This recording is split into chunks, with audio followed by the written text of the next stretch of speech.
Olá, bom dia, graça e paz, louvado seja Deus. Tudo bem com você? Tudo bem com sua família? Espero que tudo esteja bem. Nós vamos ler agora um período da história que provavelmente não é, vamos dizer, na sucessão da cronologia, mas que aconteceu nos tempos de Davi. Quero lembrar a vocês também que nesse período em que Davi estava vivo, a maioria dos salmos foram escritos e é importante que você leia também o livro de Salmos. Amém? 2 Samuel, capítulo 21. Vingados os gibeonitas. Houve em dias de Davi uma fome de 3 anos consecutivos. Davi consultou ao Senhor e o Senhor lhe disse: a culpa de sangue sobre Saul e sobre a sua casa, porque ele matou os gibeonitas. Então chamou o rei os gibeonitas e lhe falou: os gibeonitas não eram dos filhos de Israel, mas do resto dos amorreus, e os filhos de Israel lhe tinham jurado poupá-los. Porém Saul procurou destruí-los no seu zelo pelos filhos de Israel e de Judá. Porquanto Davi aos gibeonitas, perguntou Davi aos gibeonitas: que quereis que eu vos faça? E que resgate vos darei, para que abençoeis a herança do Senhor. Então os gibeonitas lhe disseram: não é por prata nem por ouro que temos questões com Saul e com sua casa, nem tampouco pretendemos matar a pessoa alguma em Israel. Disse Davi: que é, pois, que quereis que vos faça? Responderam ao rei: quanto ao homem que nos destruiu e procurou que fôssemos assolados sem que pudéssemos subsistir em limite algum de Israel, de seus filhos se nos deem 7 homens, para que os enforquemos ao Senhor em Gibeá de Saul, o eleito do Senhor. Disse o rei: eu os darei. Versículo 7. Porém o rei poupou a Mefibosete, filho de Jonatas, filho de Saul, por causa do juramento do Senhor, que entre eles houvera, entre Davi e Jonatas, filho de Saul. Porém tomou o rei os 2 filhos de Rispa, filha de Aiá, que tinha sido de Saul, a saber, Armone e a Mefibosete. Esse Mefibosete é outro, certo? Como também os 5 filhos de Merabe, filha de Saul, que tivera com Adriel, filho de Barzilai, Meolatita, e os entregou nas mãos dos gibeonitas, os quais os enforcaram no monte perante o Senhor. Caíram os 7 juntamente, foram mortos nos dias da ceifa, nos primeiros dias, no princípio da ceifa da cevada. Então Rispa, filha de Aiá, tomou um pano de saco e o estendeu para si sobre uma penha, desde o princípio da ceifa até que sobre eles caiu água do céu, e não deixou que as aves do céu se aproximassem deles de dia, nem os animais do campo de noite. Foi dito a Davi o que fizera Rispa, filha de Aiá e concubina de Saul. Então foi Davi e tomou os ossos de Saul e os ossos de Jonatas, seu filho, dos moradores de Jabes de Gileade, os quais os furtaram da praça de Bet-Seã, onde os filisteus os tinham pendurado, no dia em que feriram Saul em Gibeia. Dali transportou os ossos de Saul e os ossos de Jonas, seus filhos, e juntaram também os ossos dos enforcados. Enterraram os ossos de Saul e de Jonas, seus filhos, na terra de Benjamim, em Zelá, na sepultura de Quis, seu pai. Fizeram tudo o que o rei ordenara. Depois disto, Deus se tornou favorável para com a guerra. Realmente esse é um texto difícil de compreender, principalmente nos nossos dias, né? A Bíblia diz aqui que houve dias de fome, ou seja, 3 anos consecutivos. E depois diz, Deus se tornou favorável para com a terra.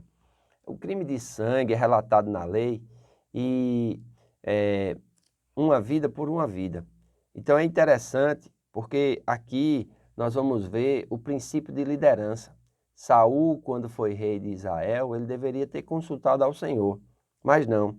Ele foi zelo, né? Diz que aqui, ó, a culpa de sangue sobre Saul e sua casa, porque ele matou os gibeonitas. E diz que ele matou os gibeonitas para não tinha razão, porque esses povos eram dos amorreus e eles fizeram, enganar os israelitas, né? Quando Josué ia possuir a terra, aquele povo que se vestiu de vestes e botaram as comidas secas, duras, os pães, né?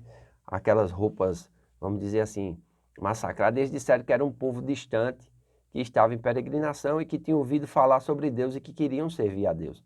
E Josué faz uma aliança com eles e eles vão se tornar os rachadores de lenha. Eles vão servir Israel porque eles queriam servir a Deus. E é interessante, isso mostra como Deus pega a causa daqueles que servem a ele, mesmo não sendo do seu povo. E Saul aqui, ele vai tentar exterminar, a verdade é isso, né? Responder ao rei: quanto ao homem que nos destruiu e procurou que fôssemos assolados, essas palavras é de extermínio mesmo, sem que pudéssemos subsistir em limite algum de Israel.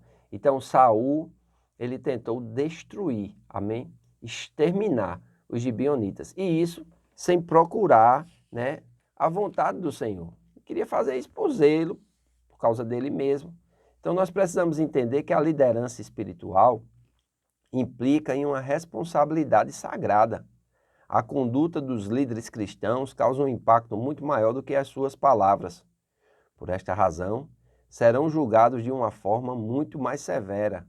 Podemos ver isso lá em Tiago, capítulo 3, versículo 1. Além disso, a liderança cristã deveria crescer e tornar-se mais forte à medida que é transmitida às novas gerações. Então, exercer o papel de liderança traz uma responsabilidade enorme e nós precisamos estar diante de Deus para que façamos a sua vontade e não a nossa. Saul aqui, ele faz a vontade dele e isso vai trazer uma consequência. Haverá 3 anos de seca sobre a terra, haverá uma consulta ao Senhor e o Senhor vai falar, olha, é necessário sangue pelo sangue. E 7 descendentes de Saul vão ser enforcados. E é interessante, quando isso acontece, né, e Rispa, filha de Aiá, tomou um pano de saco e estendeu sobre si sobre uma penha, desde o princípio da ceifa até que sobre eles caiu água, diz que ela não deixou que as aves do céu se aproximassem deles de dia, nem os animais de campo de noite. Era realmente uma morte maligna, terrível, maldita, ser pendurado e não ser enterrado com honras.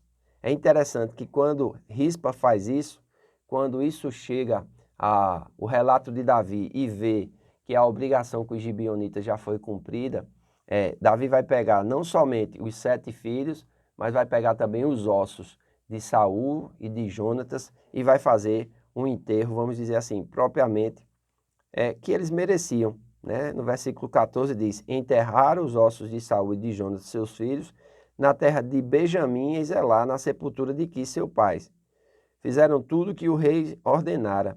Depois disso, Deus tornou favorável para com a terra. Então, se aplacou, né, a culpa daquele que havia derramado sangue inocente.